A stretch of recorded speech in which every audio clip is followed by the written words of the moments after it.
예수님에 대한 공격이 계속되고 있습니다. 지난번에는 직접적인 공격을 했습니다. 무엇이었습니까? 예수님의 권위. 당신이 무슨 권위로 이런 일을 해납니까? 지금 보니까 이제 간접적인 공격이에요.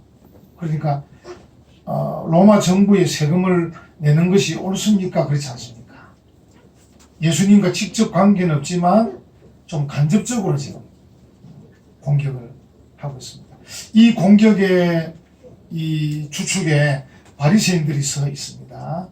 이 바리새인들이 예수님께 공격을 직접적으로 해보고 또 간접적으로 지금 하고 있는 것이죠. 그래서 예수님에게 지금 공격하면서 처음에는 굉장히 점잖게 또는 예수님을 치켜 세우면서 공격하고 있습니다. 그게 이제 15절, 16절이죠. 15, 16절. 한번 보십시오. 여기 보면 16절에 한번 보시면 자기 제자들을 헤롯 당원들과 함께 예수께 보내어 말하되, 첫 마디가 뭐예요? 선생님이요. 선생님이요. 이 선생님이요는 헬라어로 선생님은 디다스 칼로스인데 여기서는 이제 혹격이죠. 부르는 거죠. 디다스 칼레, 선생님이야. 사도 바울이 자주 쓰는 말이 뭐예요? 형제들아, 아델포이, 형제들아. 여기서 이제 이 사람들은 선생님이야, 디다스 칼레 이렇게 불렀는데, 이 선생님이란 말은 존경을 표하는 뜻이에요. 근데 이제 예수님의 제자가 아닌 사람들이 존경을 표하면서 하는 말이 선생님이에요. 그러니까 마음에 믿음은 아직 없고, 그렇지만 저분이 보통 분은 아니신 것 같고, 그래서 이제 존경을 표할 때 쓰는 말입니다. 선생님이야.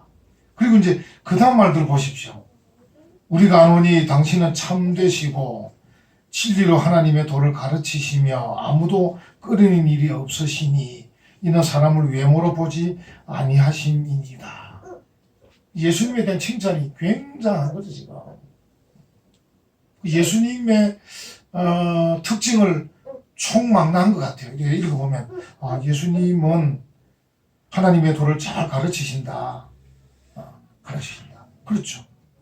그리고 아무도 끓이지 않고 이렇게 외모로 취하지 않고 말씀하신다. 그러니까 예수님이 가지신 그 장점을 딱 이렇게 칭찬하고 있는 거예요. 근데 이 흐름이 뭐냐면, 가르치시고 끓이는 일이 없으시고 외모로 보지 아니하시니까 예수님은 잘 가르치시고 잘 대답하시고 잘 꾸짖으시고 하신다는 거예요. 우리는 보통 이제 잘 못 꾸짖잖아요. 사람 봐가면서 해야 되잖아요. 근데 예수님은 누구든지 확신에 찬 마음으로 다 꾸짖으시고 누구든지 가르치시고 이렇게 하는 거예요. 그러니까 가르칠 준비도 다 돼 있고 꾸짖을 준비도 다 돼 있는 거예요. 하나님 아들이시니까 당연하죠. 우리는 그렇지 못합니다. 못한데 예수님은 그러신 거예요. 그걸 지금 딱 요 바리새인들이 붙잡고는, 선생님이야, 당신은 이런 분이시니까 우리가 질문을 하겠습니다. 답변해 주십시오. 이렇게 말하는 거예요. 어떻게 보면 예수님의 장점이잖아요. 예수님이 잘 가르치시고 잘 꾸짖으시고 말씀을 잘 하시는 게 예수님의 장점인데, 그 장점을 통해서 그들이 올무에 걸리게 하겠다는 거죠. 아마 여러분들에 대한 공격도 단점을 공격할 수도 있지만 장점을 공격하기도 할 거예요. 마귀가 여러분이 잘하는 것을 통해서 또 공격해 올 수도 있습니다. 여러분들이 이제 잘하는 것에 방심하면 안 돼요. 내가 이것은 잘한다, 이것은 내가 전문가다, 이것은 틀림없다 하는 그런 것들을 향해서 공격할 수도 있어요. 지금 바리새인들이 바로 그겁니다. 예수님이 뭐 말씀하시는 거는 전문가 아닙니까? 말씀하시러 오셨는데. 여러분 요한복음 1장 보셨어요? 요한복음 1장 보면 태초에 말씀이 계십니다. 이 말씀이 생명이고 이 생명이 예수 그리스도예요. 그러니까 예수 그리스도는 말씀입니다. 말씀. 예수님께서 말씀을 안 하시면 예수님이 아니셔요. 구세주가 말씀이 없으시면 구세주가 아닌 거예요. 그러니까 바리새인들이 제대로 본 거죠. 제대로 본 건데 믿음이 없는 거죠. 믿음이 없는 거예요. 그래서 예수님이 잘하는 것을 통해서 예수님이 이렇게도 저렇게도 못하게끔 하려고 지금 올무에 걸리게 하려고 질문을 지금 하고 있습니다. 근데 그 당시에 이 바리새인들이 겁내는 두 세력이 있었어요. 하나는 대중들이었어요. 이 대중들이 사실 겁나는 거거든요. 바리새인들은 그 중에 소수였거든요. 지도자로서 소수인데 이 대중들이 겁나는 거예요. 이거 어떻게 생각할지 참 모르잖아요. 또 한 세력은 로마 정부였어요. 로마 정부가 힘을 가지고 이스라엘을 다스리고 있었기 때문에 이거 감히 어떻게 하지 못하는 상황이었어요. 그래서 이 로마 정부도 겁이 나고 이 대중들도 겁이 나는 거예요. 그런데 로마 정부도 아니고 대중도 아닌 제3의 세력이 예수님의 세력이에요. 예수님과 그 제자들은 그냥 평화주의자잖아요. 천국 복음만 전가하고 계신 거예요. 그래서 이제 그들의 마음속에 이 제3의 세력인 예수님을 통해서 자기들이 두려워하는 대중들과 로마 정부를 어떻게 공경에 빠뜨리게 하든지 또는 이 두 세력이 예수님을 공격하게 하든지 해야 되겠다. 이런 마음을 가진 거예요. 참 마음이 악한 거죠. 나중에 예수님께서 그 마음을 지적하셔요. 이 마음이 좋아야 되거든요. 마음이 좋아요. 여러분들도 마음이 좋지 않으면요, 은혜 받기 힘들어요. 이 마음이 좋아야 돼요. 이 마음의 동기가 좋아야 돼요. 교회 오시는 동기도 좋아야 되고, 이렇게 예배 드리는 동기도 좋아야 돼요. 그게 나쁘면 은혜 받기는 힘들어요. 이게 미리 답을 보면요, 18절 한번 보십시오. 예수께서 그들의 무엇이죠? 악함을 아시고 이르시되 외식하는 자들아 어찌하여 나를 시험하느냐. 그러니까 그 바리새인들의 생각이 악하고 외식하는 자인데 그들이 지금 뭐냐면 예수님을 시험하고 있는 거예요. 예수님께 배우려는 것도 아니고요. 예수님을 통해서 배우든지 깨닫든지 감동받든지 하려는 게 아니고 예수님을 시험하려고. 제가 말씀드린 대로 지금 예수님이 곤란한 질문을 던져가지고 로마 정부에게도 곤란하도록 아니면 대중들에게도 곤란하도록 해서 어쨌든 이 세 그룹이 싸우도록 하려고 하는 마음이거든요. 그러니까 이들은 예수님께서 어떤 말씀을 하실 때 그 말씀을 통해서 은혜 받을 마음이 전혀 없는 거예요. 이런 사람은 진리를 깨닫지 못하는 거예요. 아마 이제 교회 오시는 분들 가운데 도대체 기독교가 어떤 종교인가? 아마 이런 어떻게 보면 이제 믿고자 하거나 받아들이고자 하거나 은혜 받고자 하는 마음이 아닌 분석 비판하려는 마음으로 오신 분들은 그 마음이 있는 동안에는 진리를 못 깨닫습니다. 그 마음이 있는 동안은 진리와 연합이 안 됩니다. 근데 어느 순간에 이제 성령님께서 감동해 주시겠죠. 그렇게 교회 왔더라도 그 마음이 어느 순간에 감동이 돼가지고 마음이 열려서 하나님 말씀이 좋은 말씀이고 놀라운 말씀이라고 이제 받아들여지게 되는 그 순간이 있겠죠. 그렇게 될 때 이제 은혜 받고 진리를 깨닫는 거지.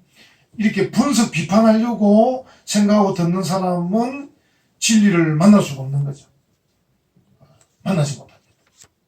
그래서 어떤 사람은 그 중에서 그렇게 나쁘지 않더라도 분석 비판을 가지고 말씀을 듣다 보면 기독교든 불교든 막 종교들마다 들으면서 이 말씀이 좋고 저 말씀이 좋고 좋은 말씀들은 알지만 그 말씀을 자기에게로 적용하지 못합니다.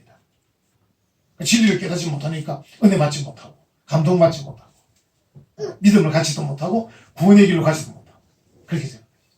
안타깝죠. 어쨌든 이 바리새인들도 지금 예수님에게 정말 가르침을 받고자 정말 답을 얻고자 하는 마음이 아닙니다. 예수님을 시험해서 예수님인 이 제3세력과 로마 정부와 대중들과 뭔가 다툼을 일으켜서 자기들이 이렇게 좀 덕을 보려고 하는 것입니다. 참 어리석은 그들이죠. 지금 여기 보면 또 이 사람들이 자기들만 온 게 아닙니다. 16절에 자기 제자들을 헤롯 당원들과 함께 이렇게 헤롯 당원, 헤롯은 그 당시 왕의 이름이잖아요. 헤롯 왕. 그러니까 이 왕을 따르는 당원들이거든요. 당원들인데 이 헤롯 당원들은 친로마 피입니다. 친로마 성향을 가진 사람들입니다. 그러면 이제 평소에 이 바리새인들은 유대주의자들이거든. 유대주의자. 일반 대중과 또 조금 다른 유대주의자입니다. 그래서 이 유대주의자와 친로마적인 이 헤롯 당원들과는 평소에 정치적 견해도 다릅니다. 종교적 견해도 다릅니다. 서로 시기하고 질투하고 미워하는 사람입니다. 그런데 오늘은 보니까 이 바리새인들이 헤롯 당원들과 함께 왔어요. 뭐겠습니까? 바리새인들도 헤롯 당원들도 예수님에 대해서 공격하고자 하는 마음 같았던 겁니다. 그래서 두 그룹이 마음을 같이 해서 예수님께 함께 나왔는데 이제 바리새인들의 작전도 포함되어 있는 거예요. 예수님께서 어떻게 답변하든지 자기들 생각에는 이렇게 답변하면 이 유대주의자들이 발끈할 수 있는 답변, 이렇게 답변하면 친로마적인 성향을 가진 자들이 발끈할 수 있는 답변인 그런 질문을 한 거거든요. 질문이 뭡니까? 동전을 가져왔어요. 이 동전은 로마의 주화입니다. 데나리온. 노동자의 하루 품삯이잖아요. 들고 와서 이제 이 가이사에게 세금을 바쳐야 됩니까? 말아야 됩니까? 가이사는 뭡니까? 로마 황제의 칭호입니다. 황제의 칭호. 아마 이 당시 황제는 티베리우스 황제거든요. 티베리우스 황제입니다. 그래서 로마 황제, 가이사의 것을 어떻게 가이사에게 바쳐야 됩니까? 이렇게 물은 거예요. 이 질문은 정말 곤란한 질문이에요. 예수님께서 그래 바쳐라 하면 유대주의자와 대중들이 발끈한단 말이죠. 지금 로마의 압제를 받고 있으면서 로마에 대한 지금 마음이 굉장히 지금 안 좋은 마음인데 예수님께서 로마 정부에 세금을 바치라 하신다 이러면 막 얼마나 발끈하겠어요. 근데 이제 바치지 마라. 그 압제자인데 독재자에게 뭐를 바칠 거냐 이러면 또 이 헤롯 당원들이 발끈할 거라고요. 친로마적인 성향을 가진 사람들이기 때문에. 지금 예수님 대세를 모릅니까? 지금 대세가 로마에 붙어야 살 수 있는 대세인데 로마 정부에 세금 내지 않으면 어떻게 한단 말입니까? 하고 발끈할 수 있는. 이 정말 진짜 어려운 거예요. 예수님께서 답변을 안 하실 수도 없는 거예요. 만약에 예수님께서 이 곤란한 질문에 침묵해야 되겠다. 이용하면 안 되는 거예요. 왜냐하면 평소에 예수님께서 자기들이 16절에 칭찬한 것처럼 거침없이 말씀하셨거든요. 가르치시고 피랑은 꾸짖으시고 다 하셨단 말이에요. 사람을 외모로 취하지 않으시고 공평정대하게 말씀하실 건 다 하셨거든. 그 예수님이 이 로마의 세금 내는 문제는 주춤해가지고 침묵하신다. 사람들이 야 예수님도 별 수 없네. 침묵하는 자체도 안 되는 거죠 지금.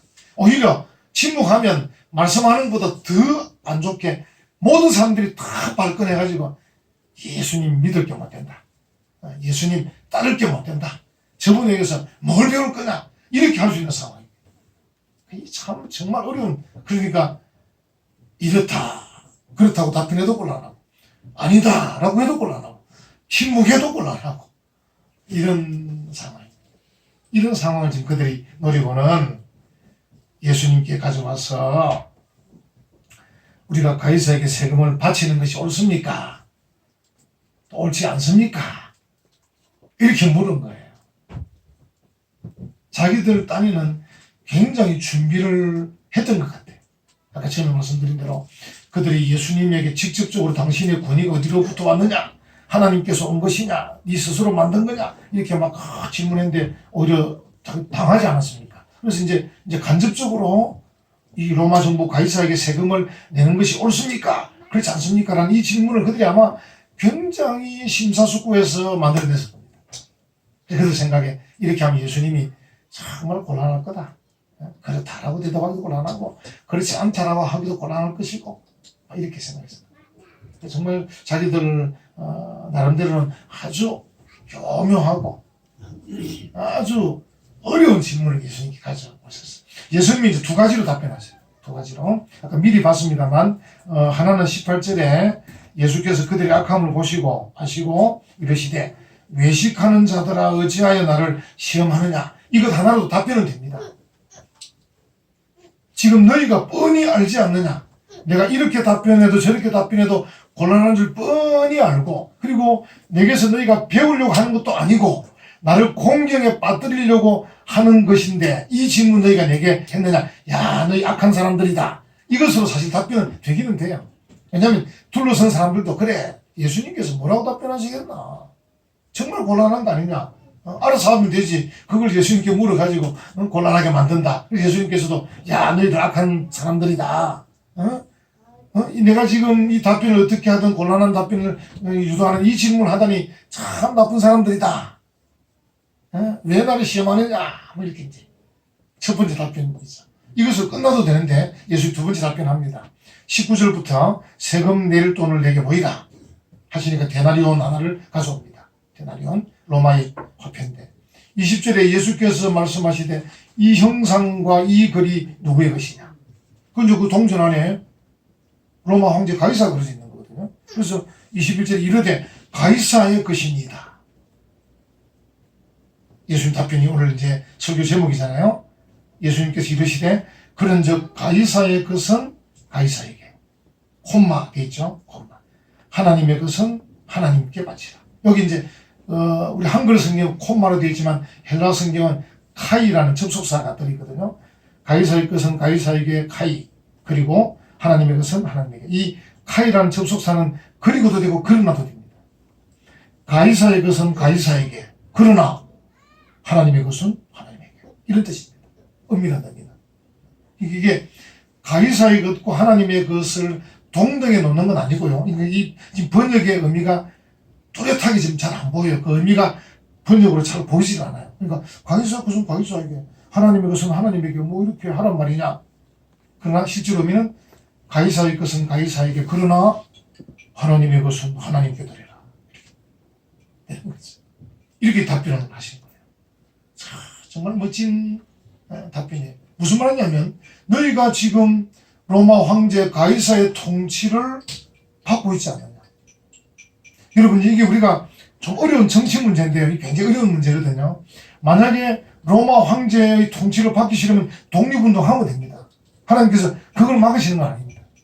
근데 지금 너희가 독립운동하는 게 아니고 살고 있으면서 이렇게 지금 있다는 것은 로마 황제의 통치를 받는 것인데, 통치를 받는다는 말은 결국 도움도 받는 걸 말하거든요.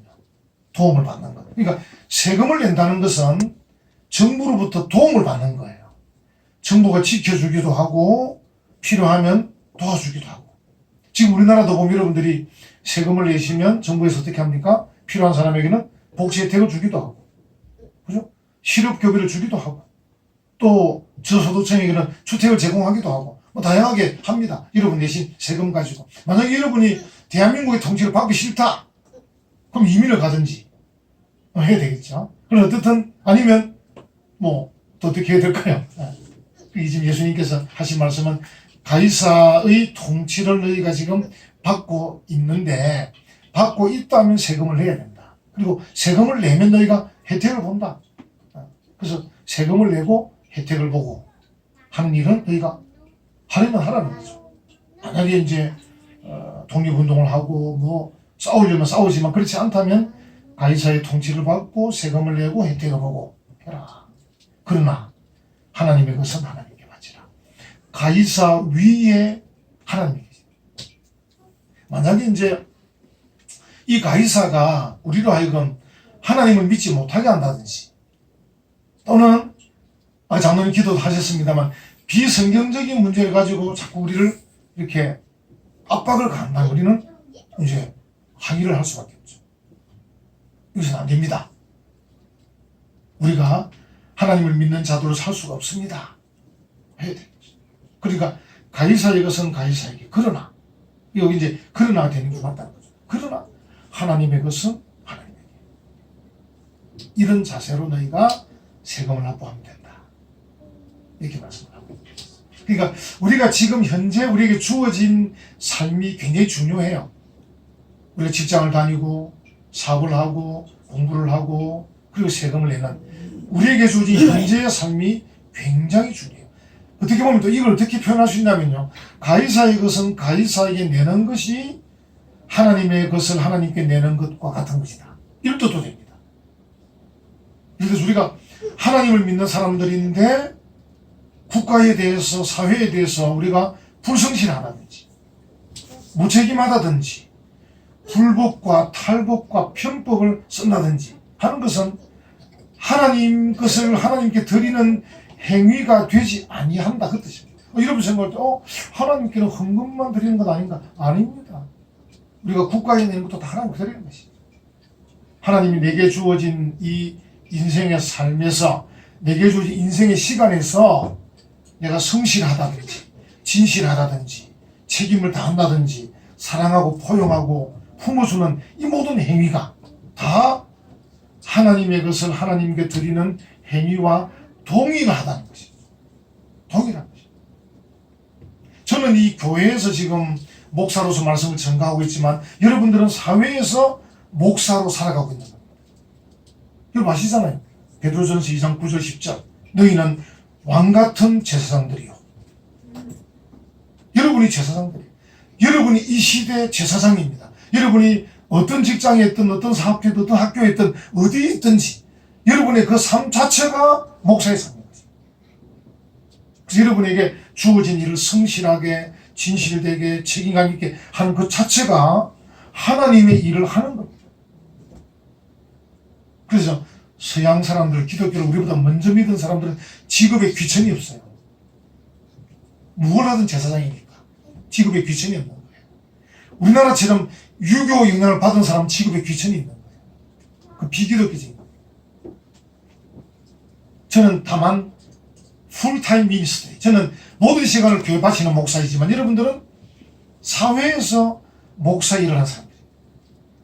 이게 신약의 정신입니다. 성경의 정신입니다. 그래서 우리가 가이사의 것을 가이사에게 바치는 이 자체도 하나님의 것을 하나님께 바치는 행위와 같은 것이다. 그래서 우리에게 주어진 작은 일이 굉장히 중요한 것입니다. 학생들이 공부하는 것도 얼마나 중요한 일인지 모릅니다. 직장인이 자기의 직장에서 책임을 다하는 것도 굉장히 중요한 일입니다. 사업하시는 분이 사업하는 것도 굉장히 중요한 것입니다. 그래서 여러분들은 정말 멋지게 하셔야 되고 정직하게 하셔야 되고 아름답게 하셔야 돼요. 아무렇게나 하면 안 됩니다. 아무렇게나 하고 교회 가서 기도 잘하면 되겠다 이런 생각하면 안 됩니다. 여러분이 주어진 여러분의 삶의 현장에서 목사처럼 해야 됩니다. 그 사람들이 향기를 느낄 수 있도록 야, 이 사람은 좀 다르다. 이 사람 좀 다르다. 이렇게. 그래서 우리가 안타까운 게 대한민국 국회의원들의 3분의 1이 기독교인입니다. 향기를 잘 발하지 못하는 것도 안타깝습니다. 제가 그들을 비난하려는 게 아니고 이게 한국교회 수준이라는 거죠. 하나님의 교회에서 하나님의 말씀을 잘 듣고 잘 배워서 국회의원으로서 장관으로서 공무원으로서 기업인으로서 근로자로서 학생으로서 자기의 자리에서 정말 책임감을 가지고 내가 하나님이 나를 이곳에 보내셨기 때문에 내가 잘해야 되겠다는 생각으로 다 각자 한다면 오늘 정치도 좀 더 아름다워질 것이고 사회도 더 아름다워질 것입니다. 안타까움이 참 많습니다. 그래서 제가 그들을 뭐 비난하려는 게 아니고 이건 목사의 책임일 수도 있고 한국교회의 책임일 수도 있어요. 예수님이 지금 그렇게 말씀하고 계세요. 가이사의 것은 가이사에게. 다시 말하면 가이사의 것을 가이사 바치는 게 이게 아무것도 아닌 게 아니야. 중요한 일이야. 세금을 내는 일, 일을 하는 거, 사업하는 거, 공부하는 거 다 중요한 일이야. 그것이 바로 하나님의 것을 하나님께 바치는 것 같은 거야. 우리가 알잖아요. 우리가 예를 들어서 남의 물건을 훔쳐서 헌금하면 안 되잖아요. 여러분 그건 알고 계시잖아요. 내가 헌금하려고 남의 물건을 훔쳐가지고 헌금을 했다. 이거 아닌 줄 뻔히 아시잖아요. 그럼 좀 더 수준을 높여봅시다. 헌금을 드리기 위해서 가져오는 물건, 이 물질을 보다 더 잘 버려야 되겠죠. 보다 더 정직하게 벌고 진실하게 벌고 아름답게 벌고 기쁘게 벌고 사랑하면서 벌고 용서하면서 벌고 품어주면서 벌고 보다 더 잘 벌어서 가져와야 돼요. 그러니까 우리가 하나님께 헌금을 드리는데 액수가 중요한 것이 아니고 과연 어떤 물질을 가져와서 드리냐. 그럼 이 물질을 가져오기 위해서 내가 사회에서 어떻게 해야 되겠느냐. 보다 더 잘해야 되겠죠. 그래서 성도들은 꼭 교회 와서 목사 같으면 설교하고 성도 같으면 기도하고 헌금하고 이 행위뿐 아니라 그 이전의 행위, 이렇게 하기 위한 그 이전의 행위에도 최선을 다해야 돼요. 우리의 일은 주일을 모여서 드리는 이 교회만이 교회가 아니고 오늘 예배드리고 내일 흩어져서 각자의 자리에 가서 살아가는 그것도 교회입니다. 그래서 우리가 그걸 흩어지는 교회라 그래요. 이 모이는 교회라고. 그 성도는 어디나 교회입니다. 왜? 하나님 어디나 계시니까. 이 사상을 다 담아서 예수님께서 가이사의 것은 가이사에게, 그러나 하나님의 것은 하나님에게 드리라, 이렇게 말씀하고 계십니다. 예수님다운 그런 말씀이죠. 이게 정말 쉽기도 하고 어려운 말씀이에요. 쉽기도 하고 어려운 말씀. 그래서 이제 이런 것을 오늘 본문의 말씀에서 깨달을 수 있는 것이, 우리도 하나님 앞에 나올 때 우리 마음의 동기가 좋아야 됩니다. 그래야 은혜를 받습니다. 마음의 동기가 좋아야 진리를 깨닫습니다. 여러분, 진리는 여러분 읽어보셨지만 쉽기도 하고 어렵기도 해요. 어려운 것 같지는 않은데 또 막상 얘기해보라면 얘기를 잘 못해요. 예수님께서 마태복음에서 하신 말씀 한번 얘기해보라 그러면 얘기를 잘 못해. 왜? 또 어려운 거 생각해보면. 왜 어렵습니까? 내 마음이 순수하지 못해서 그런 거예요. 내 마음의 동기가 좋아야 돼요. 내 마음의 동기가 은혜 받고자 하는 마음, 주님을 사랑하는 마음, 열린 마음이 돼야 돼요. 그러니까 진리를 많이 깨닫습니다. 그리고 여러분들이 각자의 삶의 현장에 나가서 작은 일에 최선을 다하십시오. 작은 일.